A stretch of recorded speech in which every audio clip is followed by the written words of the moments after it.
पण मला असं वाटतं की ही गोष्ट तुम्ही सर्वांनी गांभीर्याने घेणं गरजेचं आहे. परवाचा मोर्चा झाल्यानंतर तुम्हाला प्रत्येकाच्या यादी आज सर्व इथे शाखाध्यक्ष आणि सगळेच मुंबईचे, ठाण्याचे, नवी मुंबईचे अनेक जण आलेले इथे. घराघरामध्ये जा, तुम्हाला चेहरे कळले पाहिजेत. आमचा गजानन कुठे गेला? काळे गजानन, आमच्या गजाननने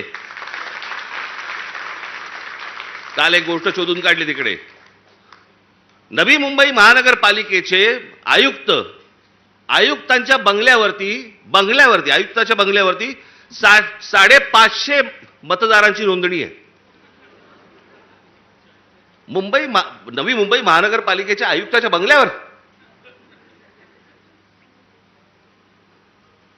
तुझ्या इकडेच का काय? आता मला आठवत नाही बघा, परवा दिवशी कुठेतरी एकाचा पत्ता सुलभ शौचालयाचा आहे.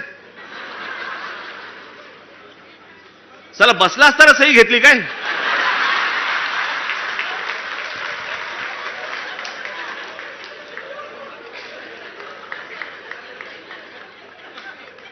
काहीही सुरू आहे.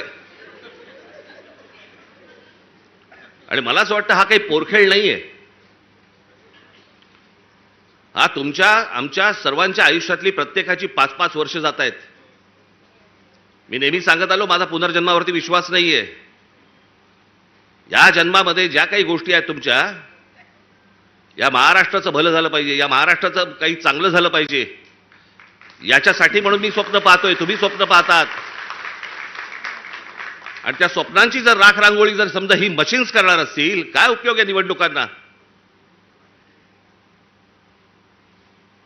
आणि म्हणून मला तुम्हाला फक्त सांगायचं आहे की परवाच्या